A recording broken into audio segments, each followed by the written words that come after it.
کے انسانوں کو یہ پیغام دیا ہے کہ باطل کے سامنے سر نہیں جھکانا ہے، ظالم کے سامنے سر نہیں جھکانا ہے۔ اولاد کٹتی ہے کٹ جائے، گردن اڑتی ہے اڑ جائے، لیکن اگر سچا مسلمان ہے تو وہ باطل کے سامنے اپنا سر نہیں جھکائے، باطل کے ساتھ کوئی سمجھوتا نہیں کرے۔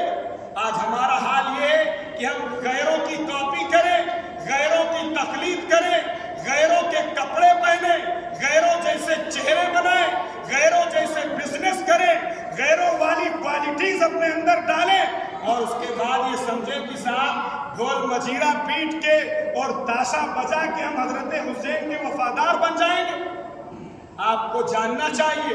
آپ کو معلوم ہونا چاہیے تاشا کن لوگوں نے بجایا تھا، ڈھول کن لوگوں نے بجایا تھا، خوشیاں کن لوگوں نے منائی تھی۔ آپ کے گھر پہ یا میرے گھر پہ اگر آپ کو برا لگتا ہے، ہمارے گھر پہ کسی کی لاش رکھی ہو، وہاں ڈھول بجایا جائے آپ کو اچھا لگے؟ ارے بولیے، وہاں تاشا بجایا جائے آپ کو اچھا لگے گا؟ وہاں ڈانس کیا جائے آپ کو اچھا لگے گا؟ حالات یہ ہو گئے ہیں کہ حضرت حسین کی شہادت پہ ڈی جے، حضرت حسین کی شہادت پہ گانے،